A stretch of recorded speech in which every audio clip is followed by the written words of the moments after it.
Coming to you live. This is another episode of What in the World is Going On?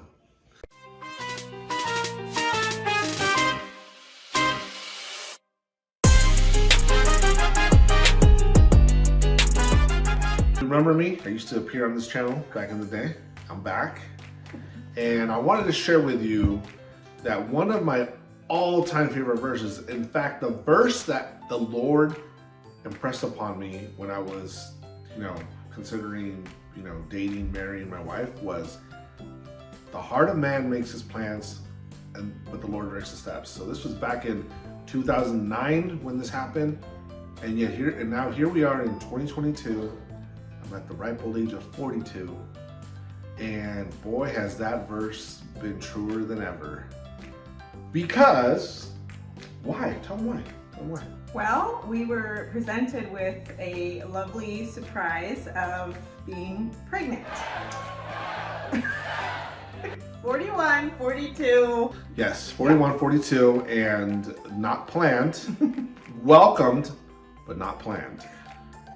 We do not feel that we want to get anything permanently done in terms of vasectomy or tubal ligation. So we fully acknowledge that that's always a possibility. But we've definitely avoided each other doing prime time. But check it, seriously. This is how it worked out, okay? This is when we believe this event occurred. Mm-hmm. She's like, oh babe, I'm ovulating. We even made a reel about it. And I was like, stay away from me, because no, right? And so we stayed away from each other for a few days. Apparently it wasn't long enough.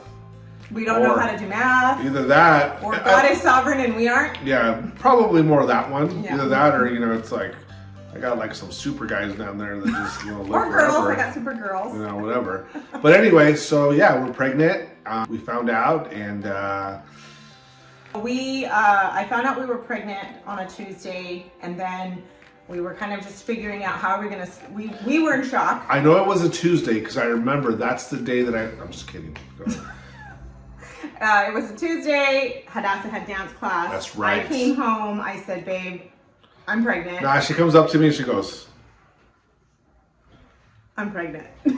I'm like, and I'm trying to eat. He's like, I'm trying to eat my lunch, so then I start choking. Yep. Because I'm like, I'm thankful he's here still for that. We wanted to share with our kids, but we do have a history of miscarriage. We've had 4, 2 specifically in this last year and a half. When you experience loss, especially in pregnancy, you're a little hesitant. And so we wanted to get an early, now such a thing exists where you could do like early ultrasound, early pregnancy. It's like to confirm pregnancy. So we opted to go and pay for a little ultrasound at a local ultrasound place. We were surprised again.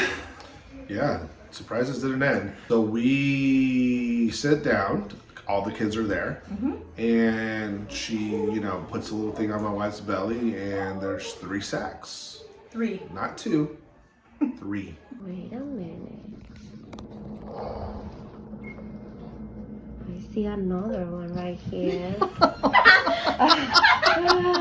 Wow. What is this about?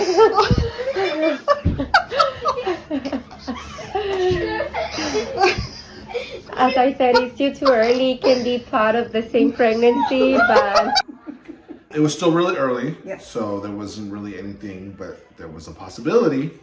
So that was definitely something that was like, whoa. Yeah. We shared with the kids we were pregnant, and then we all learned shortly after the news that we had a possibility of having twins or triplets. The sonographer shared that we are very early. It could turn into 1 pregnancy, but she did see 2 yolk sacs, which usually means there is a baby already starting to develop. Yeah. And at the end of the day, we believe life begins at conception. Whether that baby or that life survived, 1 day or until full birth, we believe life is precious, and we celebrate that opportunity regardless. And that's really what we want to encourage each of you is it's really hard to come to that reality of, potentially being parents of multiples or more than what we already have, which is our 4 children.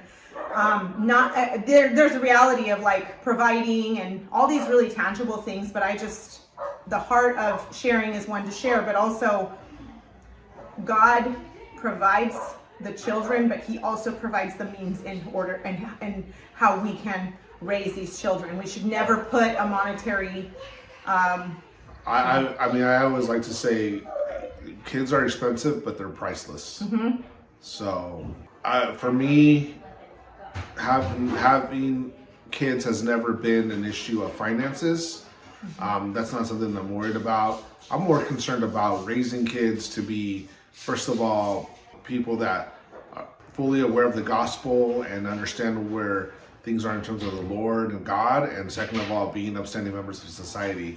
The financial part, all that other stuff is irrelevant. That'll take care of itself.